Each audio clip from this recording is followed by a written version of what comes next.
Updates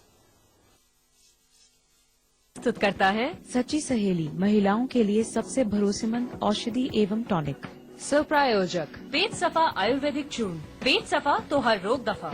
मुल्तानी कूका cough syrup, सभी प्रकार की खांसी में दे तुरंत आराम। और MDH हल्दी मिर्ची धनिया, बढ़िया है, शुद्ध है, असली मसाले सच सच। MDH।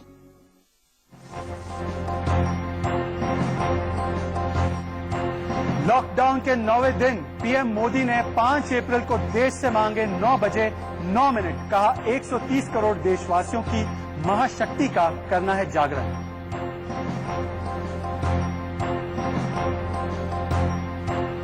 केंद्रीय स्वास्थ्य मंत्री हर्षवर्धन ने डॉक्टरों की तारीफ। कहा कोरोना वॉरियर्स कर रहे हैं अच्छा काम।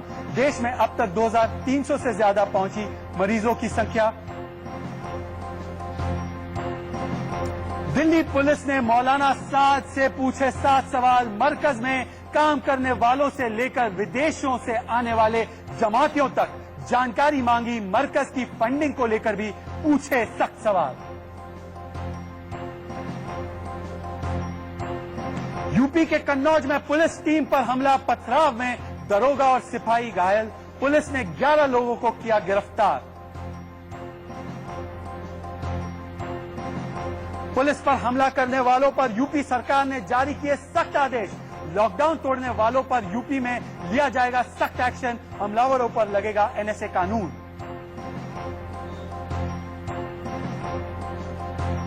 जमातियों के इलाज को लेकर योगी सरकार का बड़ा फैसला। यूपी में जमातियों का इलाज नहीं करेगी महिला डॉक्टर और महिला नर्सें। महिला डॉक्टर के साथ अभद्रता का आरोप।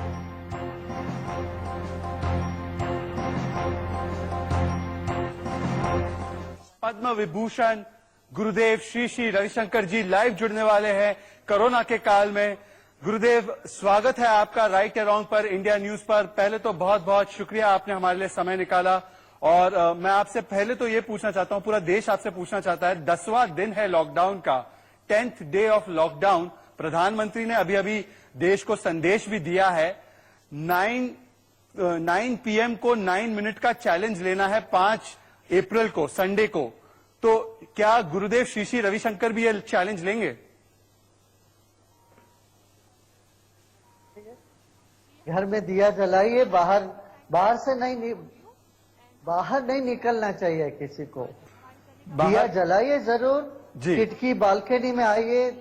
वो जैसे प्राइम मिनिस्टर ने सबको आदेश दिया है, जब पंत प्रधान कोई आदेश देते सबको उसका अनुकरण करना चाहिए। और ये अच्छी बात है, सब तो दिया जलाएंगे। हमारे पुराने जमाने में लोग करते थे, इसको ज्योतिषटोमी यज्ञ बोलते थे। सभी लोग अंधेरे के समय पर सभी लोग दिया जला के प्रार्थना करते थे और प्रकाश के लिए। तमसोमा ज्योतिर्गमय, ये हमारा पुराना अपील रहा भारत का।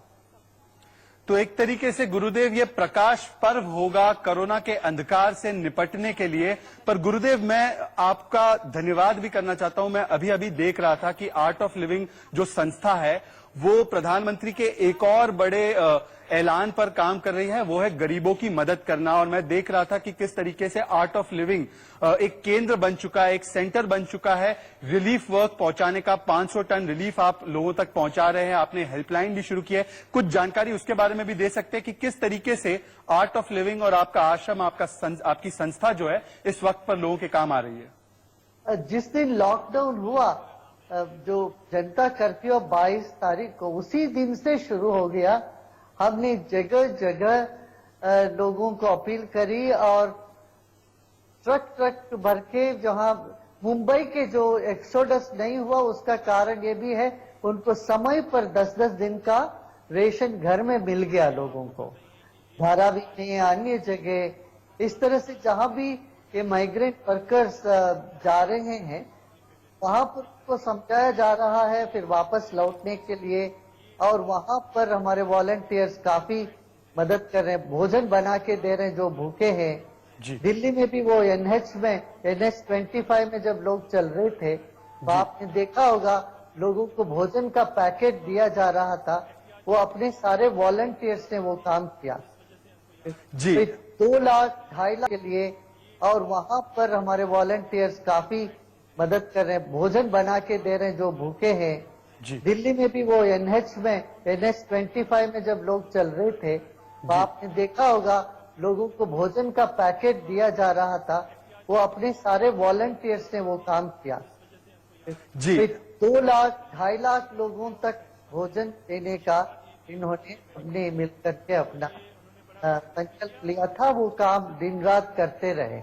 जी, ये बड़ी बात है क्योंकि सरकार ने तो पैकेज का ऐलान किया है, पर सिर्फ सरकार का ही एक तरीके से हम उस पर निर्भर नहीं रह सकते, हमें भी आगे आना होगा। पर स्वामी जी, मैं आपसे ये सवाल पूछना चाहता हूं, भारत में अगर कोरोना केसेस की संख्या देखें, if you see the figures of corona deaths and corona cases, लगभग 2300 तक पहुंचा है। पर अगर आप इटली, यूनाइटेड स्टेट्स, स्पेन की तुलना के सामने उसको देखें तो काफी कम है ये आंकड़ा। क्या आपको लगता है कि भारत लकी रहा है, या आपको लगता है कि यहाँ पर शासन प्रशासन, राज्य सरकारों ने और केंद्र सरकार ने कुछ ऐसे कदम उठाए हैं जो सफल रहे हैं इस कोरोना की महाभारत में? हाँ, ये बिल्कुल बिल्कुल सही बात है। वहां लोगों ने उसको बड़ा लाइटली ले लिया था, उस पर इतना गौर नहीं किया है, इस समस्या की गंभीरता पर उन्होंने शायद ध्यान नहीं दिया। जब ध्यान देने लगे तब तक वो हाथ से निकल गई थी। यहाँ पर सही समय पर हमने ये क्लैंप डाउन कर दिया, लॉक इन कर दिया है, जनता कर्फ्यू लागू किया। ये सही समय पर हम सही कदम उठाए हैं। मैंने यही कहा था, प्रधानमंत्री ने सही समय पर सही कदम उठाए, या और 1 महीने बाद करते तो सफल नहीं होते हम। अब सही समय पर एक कदम उठाया तो हम काफी इससे बच गए हैं।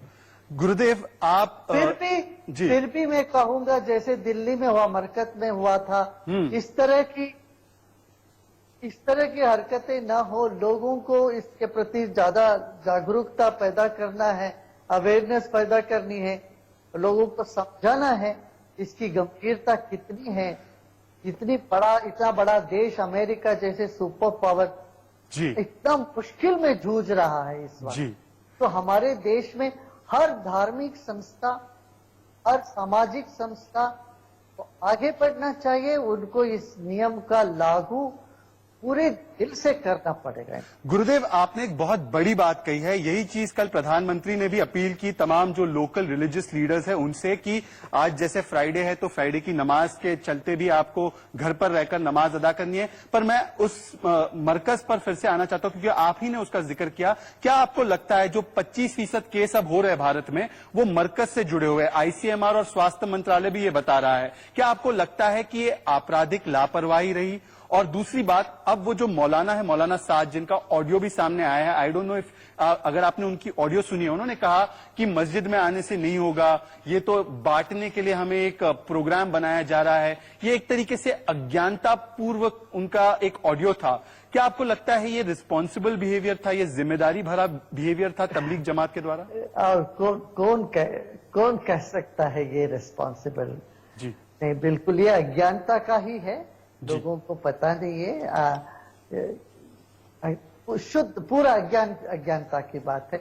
मैं ये कहूंगा कि हमें ये जो लोग वहां थे उनसे हम अपील ये करेंगे, आप अपने पास के जो भी डॉक्टर है उनको बताइए, प्रशासन को बताइएगा, यहाँ सब लोग आपको मदद में हैं। आप यदि वो वायरस से बाधित भी है तो आपको कोई बहिष्कार नहीं कर रहा है समाज से, आपकी मदद में सब लोग खड़े हैं। जी, हम ये नहीं चाहते कि आपके द्वारा और लोगों तक दुख पहुंचे। जी, पूरे मानवता पर इससे आंच ना आए, ये बीमारी ना फैले, आप ही के लोगों को फैल जाएगा, आप ही के बच्चों के ऊपर उसका असर पड़ेगा।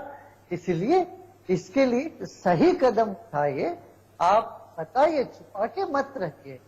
देखिए, भगवान भी आपको, अल्लाह खुदा भगवान ईश्वर भी आपको माफ नहीं करेगा यदि आप मानवता के विरोध में कुछ करोगे।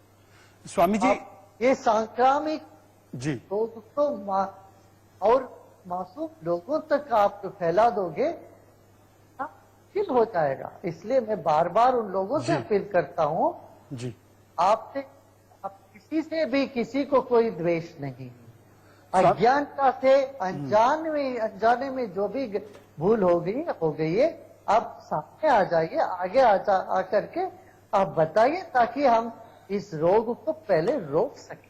स्वामी जी, आप बहुत बड़ी बात कह रहे हैं। आप कह रहे हैं कि कोई बहिष्कार नहीं कर रहा है आपको खुद सामने आकर बताना चाहिए कि आप इस जमात का हिस्सा थे तो आपकी टेस्टिंग हो। पर स्वामी जी, जो दृश्य कल देश ने देखे, इंदौर में 2 डॉक्टर गई, एक मुस्लिम थी और एक हिंदू डॉक्टर थी, दोनों गई तो उन पर पथराव किया गया, उन पर थूका। जगह जगह से ये खबर आ रही है कि जो कोरोना वॉरियर्स जिन्हें हम कह रहे हैं, पुलिस वाले हैं, डॉक्टर्स हैं, जो जान का एक तरीके से जान की बाजी लगाकर हमारे लिए सेवा दे रहे हैं, उनके ऊपर पथराव, उनके ऊपर गोली चलाना, उनके ऊपर थूकना, ये हरकतें सामने आ रही है स्वामी जी।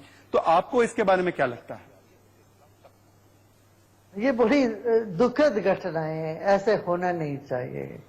कुछ लोग इस अवसर को अपने फायदा के लिए लोगों को बांटने में, उकसाने में लगे रहते हैं। मैं फिर लोगों को सतर्क करूंगा, यह समय नहीं है कि हम आपस की मतभेद या आइडियोलॉजी के भेद को लेकर के, सिद्धांत के भेद पर एक दूसरे पर आंचन लगाते जाए या द्वेष से ऐसे काम हरकतें करें।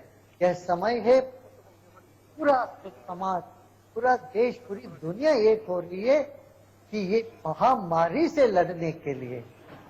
मैं फिर से उन सबसे अनुरोध करूंगा, डॉक्टर हो, नर्स हो, या कोई मेडिकल के व्यक्ति हो, या सामान वगैरह देने वाला, पहुंचाने वाले लोग हो, का आदर करिए।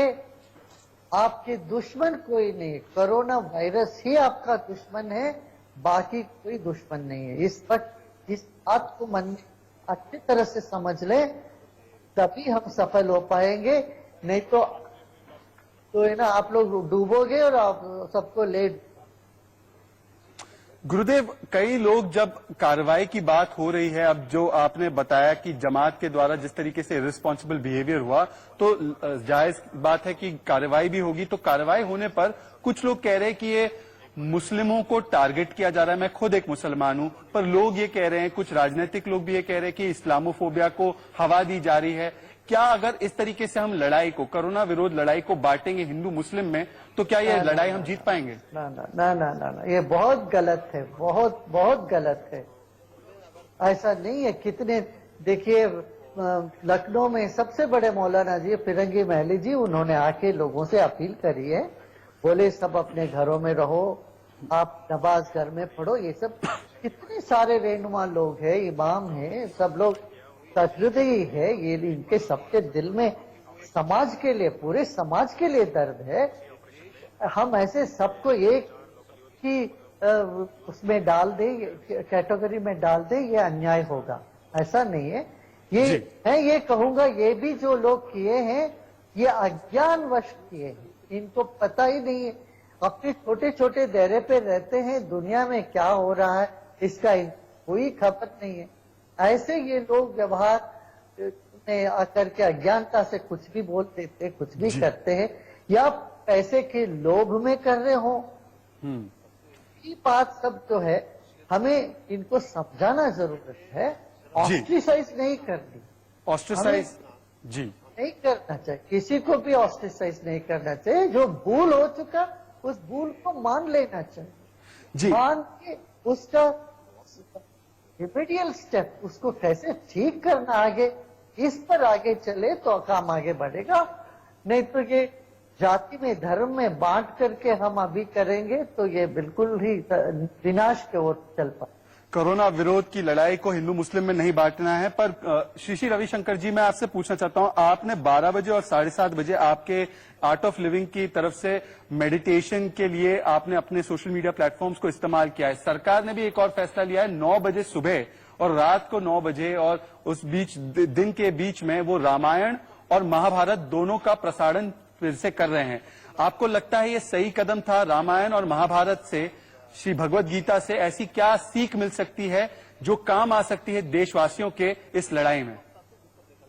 देखिए, लोग घर में बैठे हैं, ये हमारे पूरे कॉन्टिनेंट में, सिर्फ भारत में नहीं, भारत से क्या, इंडोनेशिया, मलेशिया, सब जगह, पूरे कॉन्टिनेंट में रामायण महाभारत का बहुत बड़ा प्रभाव है।